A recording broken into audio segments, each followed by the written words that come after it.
Julien était un homme de la terre, dont la vie était rythmée par le soleil et les saisons dans le hameau isolé de Roque-Sombre, un amas de pierres anciennes agrippées au flanc de la montagne. Sa plus grande fierté, son héritage, était une oliveraie dont les arbres noueux et tordus avaient vu passer plusieurs générations de sa famille. Chaque matin il parcourait ses terres, sentant le sol sous ses bottes, respirant l'odeur amère des feuilles, sa routine étant une conversation silencieuse et immuable avec la nature. Cette connexion profonde était le fondement de son existence, une certitude aussi solide que les rochers qui donnaient leur nom à son village. Il ne connaissait rien d'autre, et ne désirait rien de plus que la simple continuité de ce cycle familier. Cette année-là, cependant, le cycle fut brisé. Un été aride et impitoyable avait transformé ces précieux oliviers en squelettes desséchés. Les feuilles, recroquevillées et grises, tombaient avant l'heure, et les quelques fruits qui s'accrochaient encore aux branches étaient petits et durs comme des cailloux. L'inquiétude de Julien, d'abord une ombre passagère, devint une obsession sourde, un poison qui s'infiltrait dans ses pensées jour et nuit. Il voyait ses voisins se préparer à un hiver de privation avec une résignation stoïque, mais lui ne pouvait accepter cette défaite. Son orgueil, aussi tenace que les racines de ses oliviers, refusait de plier face au destin, et un ressentiment amer grandissait en lui. Il ne supportait pas la pitié dans le regard des autres, ni le silence lourd qui pesait sur le hameau. La résignation était pour lui une forme de lâcheté, une acceptation que son travail et son savoir ne valaient rien face aux caprices du ciel. Alors que les autres se tournaient vers la prière et la communauté, Julien s'isola, arpentant son domaine dévasté comme une âme en peine. Chaque arbre mort était une insulte personnelle, chaque branche nue un rappel de son impuissance. Le désespoir, froid et tranchant, commença à lui murmurer des solutions que la raison et la foi auraient dû lui interdire de écouter. Il était prêt à tout pour retrouver sa fierté, pour forcer la main du destin. Un soir, alors que le crépuscule teignait le ciel de pourpre et d'orange, ses pas le menèrent instinctivement vers la vieille église Saint-Roch, qui surplombait le village. Le soleil couchant projetait l'ombre immense du clocher sur la place déserte, une lance d'obscurité qui semblait fendre la terre en deux. En entrant dans ce cône de ténèbres, Julien sentit un froid anormal, une absence de chaleur si intense qu'elle lui coupa le souffle. Ce haine était pas le froid du soir qui tombait, mais quelque chose de plus ancien, de plus profond. C'est était un silence qui, haine, était pas vide, mais plein d'une attente pesante, comme si l'ombre elle-même était une entité vivante qui l'observait. C'est là, dans ce puits de froid et de silence, que le désespoir fit voler en éclats les dernières barrières de sa prudence. Il ne s'adressa pas à Dieu, ni au saint patron de l'aile, Église, mais à l'ombre elle-même, à l'entité qu'il sentait l'aile, épiée depuis les ténèbres. D'une voix rauque, à peine un murmure, il formula sa promesse imprudente. « Donnez-moi la plus riche récolte que cette terre ait jamais portée, chuchota-t-il, les mots se perdant dans l'air glacé. Et en échange, vous aurez ce que j'ai de plus précieux. » Dans son esprit, l'image de son plus beau bouc, un animal fort et gras, se forma clairement. Était un sacrifice conséquent, mais juste, pensait-il. Le lendemain matin, le miracle était produit. En se rendant à son oliveraie, le cœur encore lourd, il s'arrêta net, frappé d'incrédulité. Les branches qui la veille étaient nues et cassantes, pliaient désormais sous le poids d'une abondance surnaturelle. Des olives grosses, noires et luisantes comme du jais pendaient en grappes si denses, qu'on ne voyait presque plus le feuillage. Une odeur riche et puissante flottait dans l'air, la promesse d'une huile comme personne n'en avait jamais pressé à Roque-Sombre. Le spectacle était à la fois magnifique et profondément troublant, car une telle vitalité, née en une seule nuit, n'appartenait pas au monde naturel. Était une bénédiction qui portait en elle le sceau de étrange. Le cœur de Julien explosa de triomphe et d'avidité. La peur et le doute de la veille évanouirent, balayés par la vision de cette richesse inouïe. Il rit, un son rauque et puissant, qui résonna dans le silence du matin, un rire d'homme qui a vaincu le sort. Aveuglé par sa fortune, il oublia instantanément les circonstances de sa prière, la froideur de l'ombre et la nature exacte de sa promesse. Il ne vit que le résultat, la preuve de sa supériorité. Ce soir-là, alors qu'il célébrait seul près de son foyer, un courant d'air glacial fit vaciller la flamme. Il entendit, porté par ce souffle venu de nulle part, un murmure indistinct, comme une lointaine approbation qui lui glaça le sang un bref instant avant qu'il ne écarte, le mettant sur le compte du vin et de la fatigue. La récolte fut aussi miraculeuse qu'il l'avait espéré, et la renommée de son huile se répandit dans toute la vallée. Julien savourait son triomphe, comptant ses gains avec une satisfaction qui tenait à distance les souvenirs de sa prière crépusculaire. Pourtant, une fois la frénésie du travail passée, le silence de ces terres se peupla de sons étranges. Le vent d'automne, en sifflant entre les branches désormais nues de ses oliviers, semblait parfois former des mots, des fragments de sa propre promesse murmurés d'une voix sèche et sans corps. Il mettait cela sur le compte de la fatigue, de l'imagination d'un homme qui avait trop travaillé. Mais chaque soir, en rentrant, un courant d'air glacial, inexplicable, le suivait jusqu'au seuil de sa porte, comme un compagnon invisible qui refusait de rester dehors. Les jours suivants, ce compagnon invisible franchit le seuil. Les murmures ne se contentaient plus de hanter les champs, ils s'infiltraient dans la maison. Julien les entendait depuis les coins sombres du salon, un chuchotement persistant qui ressemblait au froissement de feuilles mortes sur un sol en pierre, même lorsque les fenêtres étaient closes, et le foyer crépitait. La sensation de ne plus être seul devint une certitude oppressante. Il se sentait épié, un regard froid et patient posé sur sa nuque, le suivant de pièce en pièce. Il se retournait brusquement, le cœur battant, pour ne trouver que le vide et le silence pesant de sa demeure. Le calme de son foyer était devenu une façade, une fine couche de normalité prête à se fissurer à tout instant. Puis les ombres se mirent à danser. D'abord ce ne furent que des illusions fugaces, des mouvements périphériques qu'il balayait d'un revers de main. Mais leur audace grandit. Une nuit, alors qu'il veillait tard, il vit une forme se dessiner dans l'encadrement de la porte de la cuisine. Ce N était pas l'ombre d'un meuble, ni un jeu de lumière. C était une silhouette haute, effilée, d'un noir plus profond que celui de la nuit, qui se tenait là, immobile et silencieuse. Elle ne possédait ni visage, ni traits, mais Julien sentit son regard peser sur lui, un regard vide et inquisitorial. Il cligna des yeux, et elle disparut. Mais la vision resta gravée dans son esprit, la preuve terrifiante que sa paranoïa avait pris corps. Il clignit, était plus seul dans sa propre maison. La peur se mua en un isolement glacial. Ces phénomènes ne se produisaient que lorsqu'il était seul, ce qui rendait sa terreur incommunicable. Dès que sa femme ou son petit-fils entrait dans une pièce, l'air s'allégeait, les ombres reprenaient leur place, et le silence redevenait paisible. Comment aurait-il pu expliquer qu'il entendait des voix, qu'il voyait des silhouettes, qui n'existaient que pour lui?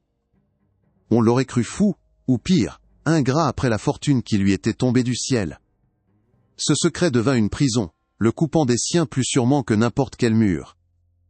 Il était le seul gardien d'une horreur qui grandissait dans les fondations de sa vie, une horreur née de son orgueil, et qu'il devait affronter sans le moindre secours. Le pacte avait été personnel, et le prix, semblait-il, le serait aussi. Le froid N était plus une simple nuisance, mais un prédateur invisible, qui s'acharnait sur Lucas. Le petit garçon, autrefois si vif, passait ses journées emmitouflé dans des couvertures près du feu, son rire remplacé par une toux sèche et un frisson permanent, que nulle flamme ne pouvait chasser. C'est en voyant la vitalité de son petit-fils S éteindre comme une bougie dans un courant d'air que l'orgueil de Julien se brisa enfin, se fracassant en 1000 morceaux de terreur pure. Il ne pouvait plus nier la connexion, le lien terrible entre sa fortune soudaine et la maladie qui rongeait l'enfant. Poussé par un désespoir plus profond que sa cupidité, il traversa le village au crépuscule, fuyant l'ombre du clocher qui semblait étiré pour le retenir, et alla frapper à la porte de la seule personne qui pouvait encore comprendre. La vieille Élise, la mémoire vivante de Roquesombre. Il la trouva assise près de son âtre, comme si elle l'attendait. La pièce sentait la cire et les herbes séchées, un parfum d'un autre temps. Sans préambule, d'une voix brisée, Julien confessa tout. La prière arrogante dans l'ombre de l'aile, église, la récolte miraculeuse, le froid qui s'était installé dans sa maison, les murmures portés par le vent, et enfin, l'ombre sans visage, qui se tenait près du lit de son petit-fils. Il parla longtemps, vidant son âme de son secret empoisonné. Élise écouta sans l'interrompre, son visage ridé, aussi immobile qu'une effigie de bois. Quand il eut fini, un lourd silence s'installa, seulement troublé par le crépitement du feu. Elle ne montrait aucune surprise, seulement une immense et grave lassitude, comme une mère écoutant son enfant avouer une faute ancienne et maintes fois répétée. « Insensé » siffla-t-elle enfin, et le mot était moins un reproche qu'un diagnostic. « Tu n'as pas prié un saint, ni invoqué le diable. Tu as fait un marché avec ce qui est plus ancien et plus neutre. Tu as parlé à l'ombre muette, celle qui garde le seuil entre le jour et la nuit sur les terres consacrées. Elle n'est pas mauvaise, elle est exacte. Elle est la gardienne des promesses murmurées quand le soleil se retire, une force qui ne connaît que l'aile, équilibre des pactes. Elle a entendu ton désespoir et ton avidité, et comme tout bon marchand, elle a accepté ton offre. Tu as réveillé une loi immuable, et maintenant elle vient simplement collecter sa due, comme le ferait un percepteur. Julien, le souffle coupé, expliqua qu'il avait promis son plus beau bouc, un sacrifice de valeur. Un sourire sans joie effleura les lèvres minces de Élise. Un bouc, répéta-t-elle avec une pitié tranchante. Tu penses qu'une entité qui mesure le temps en siècles se soucie de la valeur de ton bétail? Elle ne comprend pas nos monnaies, nos possessions.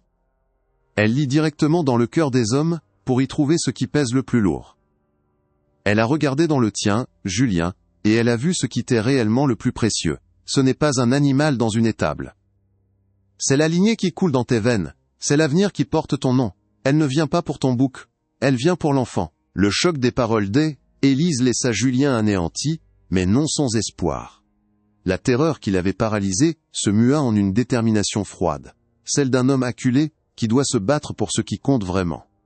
Il attendit la nouvelle lune dans une agonie silencieuse, chaque toux de son petit-fils Lucas résonnant dans son cœur, comme le tic-tac d'une horloge macabre. Le froid dans la chambre de l'enfant était devenu si mordant que le givre commençait à se former sur les vitres, même de l'intérieur. Le soir venu, alors que le ciel était d'un noir d'encre sans le moindre éclat de lune, Julien se prépara.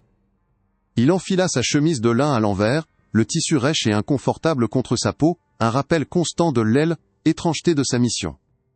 Saisissant un rameau noueux coupé sur le plus ancien de ses oliviers, il quitta la chaleur de son foyer et s'avança dans la nuit glaciale.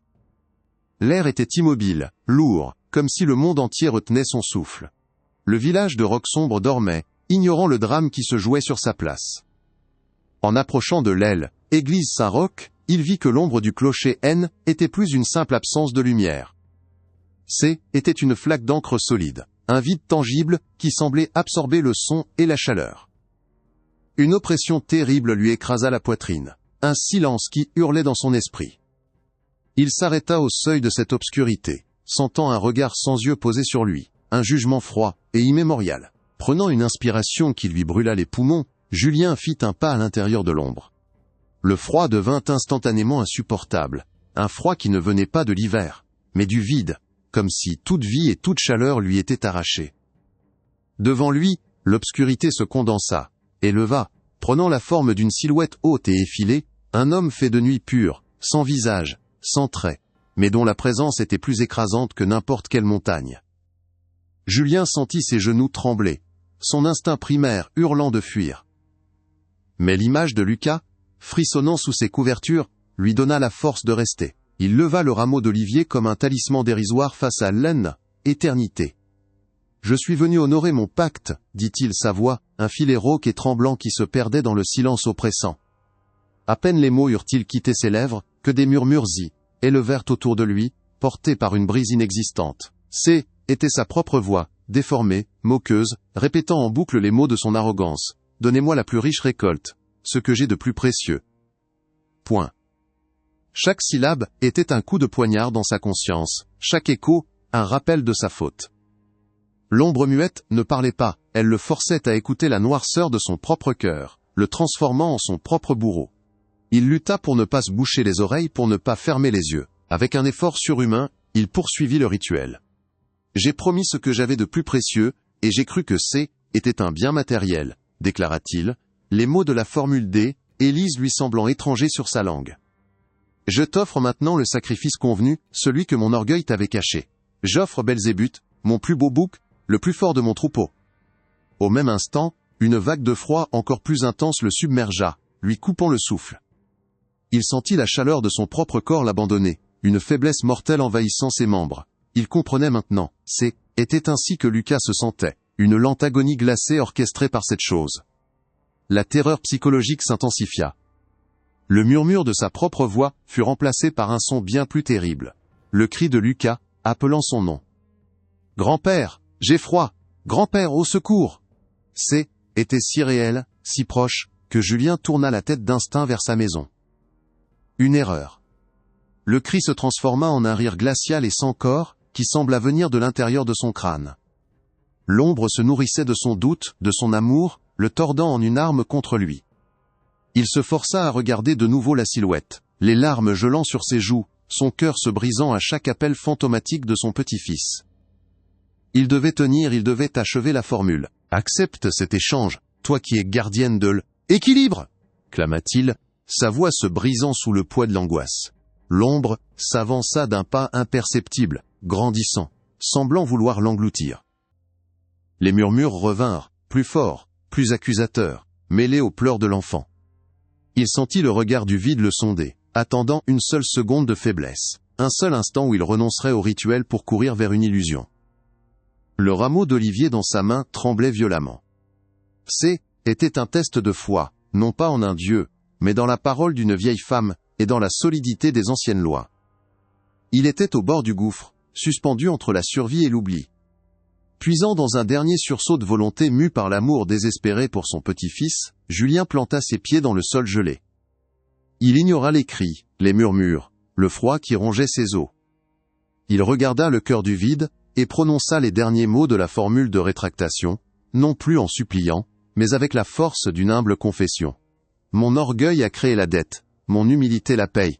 Prends l'animal, et laisse l'enfant. » Il tendit le rameau d'olivier devant lui, non comme une arme, mais comme une offrande, un pont entre son monde et celui de l'ombre.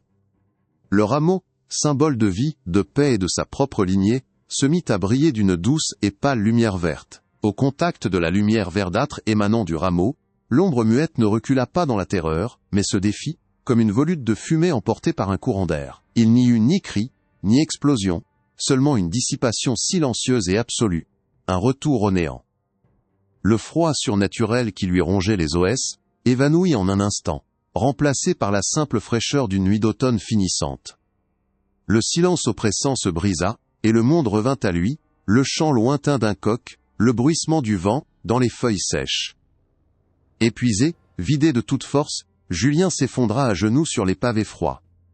Le rameau d'olivier tomba de sa main, sa lueur s'éteignant doucement. Alors que les premières lueurs de l'aube teintaient le ciel d'un gris fragile, il respira un air qui ne portait plus le poids d'un pacte. Il rentra chez lui en chancelant, chaque pas une éternité. Le soleil se levait, baignant le hameau d'une lumière dorée, qui semblait aujourd'hui presque indécente, trop joyeuse pour le monde qu'il venait de quitter. Il entra dans la chambre de Lucas sans faire de bruit, le givre sur les vitres avait disparu. Une douce chaleur émanait du lit de l'enfant, qui dormait d'un sommeil profond et paisible, ses joues ayant retrouvé une couleur rosée. Julien posa sa main sur le front du garçon et le sentit enfin chaud, vivant. C'est alors qu'il remarqua sa propre main. Une marque, semblable à une brûlure de gel, était dessinée sur sa paume, là où il avait tenu le rameau. Elle ne lui faisait pas mal, mais elle était d'un blanc glacial, une cicatrice permanente qui ne disparaîtrait jamais, le rappel tangible de sa dette. La vie à Roquesombre reprit son cours immuable, mais pour Julien, rien ne serait plus jamais pareil. L'orgueil qu'il avait défini court était brisé cette nuit-là, remplacé par une humilité craintive et silencieuse. Il vendit son huile miraculeuse, mais la fortune qu'il en tira lui parut souillée, comme de la monnaie d'outre-tombe. Il en fit don en grande partie, ne gardant que le strict nécessaire pour l'hiver. Il devint un homme d'ombre lui-même, évitant le regard des autres, fuyant la place de l'œil, église dès que le soleil commençait à décliner. Il ne regardait plus jamais l'ombre du clocher. Il avait survécu, son petit-fils était sauf, mais il portait désormais en lui la connaissance terrible que certaines frontières ne doivent jamais être franchies, et que le prix de leur transgression se paie non en or, mais en fragments, des âmes.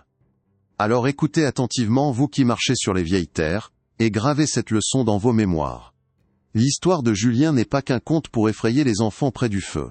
C'est un avertissement murmuré par le vent lui-même. Il existe des forces anciennes, ni bonnes ni mauvaises, qui veillent aux frontières du monde. L'ombre muette en est une. Elle ne réside pas en enfer ni au paradis, mais dans cet instant suspendu entre le chien et le loup, lorsque l'ombre d'un clocher, d'un chêne centenaire ou d'un menhir s'allonge sur une terre consacrée. C'est là, dans ce silence crépusculaire qu'elle écoute. Ne prononcez jamais de serment, ne formulez jamais de vœux désespérés dans son domaine, car chaque mot prononcé dans l'ombre est un contrat signé. Sachez que l'ombre est un percepteur, pas un devin, elle est d'une exactitude terrifiante, et ne comprend pas les subtilités de l'intention humaine. Si vous lui promettez ce que vous avez de plus précieux, elle ne verra pas le bouc gras que vous imaginez, ni l'or dans votre coffre. Elle lira directement dans votre cœur, et y trouvera la véritable ancre de votre âme. Un enfant, un amour, un espoir. C'est l'orgueil qui l'attire, l'avidité qui lui donne une prise. Demander plus que ce que la terre et le ciel vous accordent est une insulte à tel équilibre qu'elle protège. Julien a cru pouvoir tromper le destin, mais il n'a fait qu'inviter une loi immuable à sa table, et elle est venue réclamer son dû avec une patience de pierre. Si, par malheur votre désespoir vous a rendu imprudent, ne cherchez pas à la combattre par la force, ni à la nier par la raison. Vous ne feriez qu'aggraver votre dette. Le salut réside dans l'humilité et le respect des rites anciens, ceux que nos pères connaissaient. Comme Julien, vous devez retourner sur le lieu du pacte, le cœur dépouillé de toute arrogance. Portez un vêtement à l'envers pour montrer que votre monde est sens dessus-dessous, que vous reconnaissez votre erreur. Présentez une offrande sincère, un symbole de vie tiré de votre propre labeur, et prononcez les mots de rétractation. Ne la fuyez pas du regard. Montrez-lui que vous comprenez la gravité de votre faute. C'est un tribunal, pas un champ de bataille. L'ombre muette n'est ni un démon ni un monstre.